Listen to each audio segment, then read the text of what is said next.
week's episode of Parasyte the Maxim was a very sad and depressing episode. Despite that, ironically, at the end of the episode, I found myself laughing my ass off at one of the biggest scenes between Shinichi and Satomi. Basically, their relationship has finally come to a head, and he has decided that he is not going to tell her anything about Migi, because while contemplating doing that, his hand suddenly transforms into a massive claw, and I just could not help but just imagine hearing Jim Carrey's voice coming out of him saying, "It's the claw!" from frickin' Liar Liar.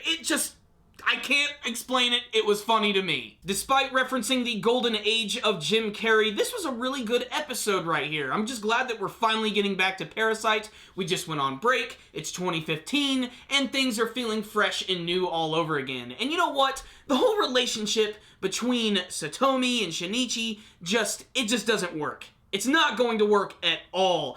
And it's just such a roller coaster of emotions because you want it to work. It's a couple that I really want to see work together. And I'm not really into the whole, love angle at all, but I can actually see a little bit of chemistry between these characters, and the fact that they built it up and we're actually seeing it slowly crumble is very depressing, and it really does all come to a head at the very end of this week's episode, where you almost imagine that he is about to tell her about Migi. However, this episode is really important because they show us the repercussions of what will happen if someone actually sees Migi, and honestly, I'm surprised this hasn't happened earlier. There's a scene in this week's episode where there's this one journalist who's actually been hired by Tamura. She's the old teacher that's also got the parasite inside of her, and she's working with the other group, and they even focus on a story with her, but we'll get to that in a second. And this photojournalist is following around Shinichi everywhere, and he stupidly goes back to the crime scene where Kana was killed, and I'm not really sure why he's doing this. He's saying that he wants to sort of, reclaim his heart, so to speak. He wants to be able to feel emotions again, and he feels that, I guess if he goes there again, he'll start to be able to feel those emotions, and he even goes right to where she was killed. He touches the pool of blood that is still there, apparently, and then you see that the guy is actually watching all of this. He sees Migi for a split second, and then Migi immediately starts to attack him. He even detaches from Shinichi's arm altogether and decides to attack, in a scene that's both intimidating and kind of hilarious, mostly just because he's got those little stubby legs and he doesn't really have the weight to have very powerful moves, but he does manage to scratch the guy, but he makes a quick escape, but luckily they're able to get his camera and get all of his footage. So this is when the paranoia sets in. This is when Shinichi wonders, when am I going to be caught? When am I going to be turned into a lab rat? It could happen at school, it could happen at home, and eventually he almost runs into the journalist again, but he just ends up running away, and then it all ends with that final scene with Satomi where he tries to get close to her. He does everything in his power to try and tell her about Migi, but he just can't do it. He can't risk getting her killed, and it's just painful to watch. It's like a train wreck in slow motion. Like I said, you want this to work. You want these two characters to be together, but due to the circumstances of what's going on within this ridiculous-ass story, it's just not going to happen. The other story in this week's episode, though, is about Tamura's baby, which she already has a daughter, I guess, or a son. I'm guessing it's a daughter. But what's really strange is just how robotic she is about it, and how she actually does hire a nanny to take care of her child for her, which sort of allows her to give her child a more human environment, but she's obviously got some sort of weird, special calling with kids, because she actually manages to make her baby stop crying by literally just telling it to stop and touching its head in this really weird manner, and frankly, it's pretty freaking disturbing, especially because she doesn't, see it as a child. She sees it as, a hamster in a cage getting ready to do freaky experiments on it, and it makes it very tense and disturbing.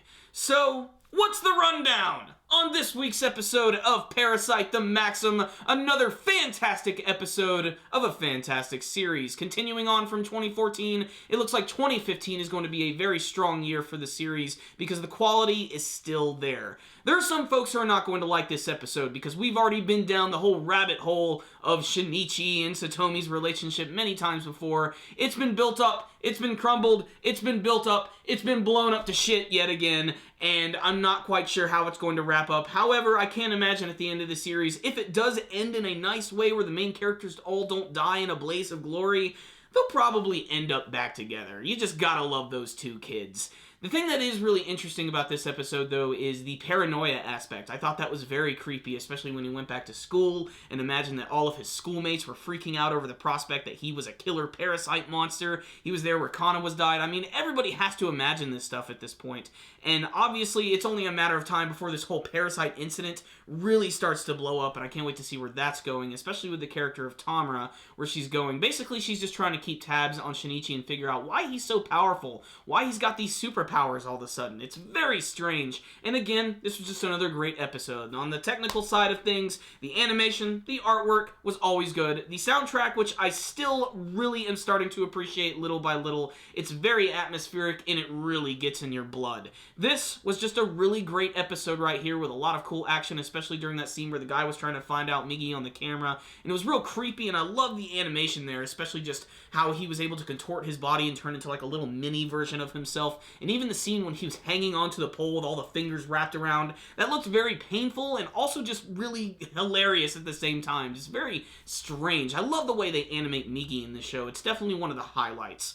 So, this was a fantastic episode right here. It was a little slow in the first half of the episode, and some people probably are not going to like the whole retread with Shinichi and Satomi's relationship just sort of going through a roller coaster. But honestly, I'm still really enjoying the show. I love how little by little it's just getting more ridiculous, and it's just boiling over. It's getting to that point. It's going to happen eventually. And this was one of those episodes right here that's getting ready to show us that things are really about to go nuts. So, I'm going to give this week's episode a 4 out of 5. Just a really quality episode that you should definitely check out if you are following the series, or if you're deciding to jump in right now. It's a brand new year. Check it out from the beginning. Parasyte the Maxim is awesome. And there's a lot of brand new anime to come. The winter anime season is getting ready to come up, and there's a lot of shows that are starting this week.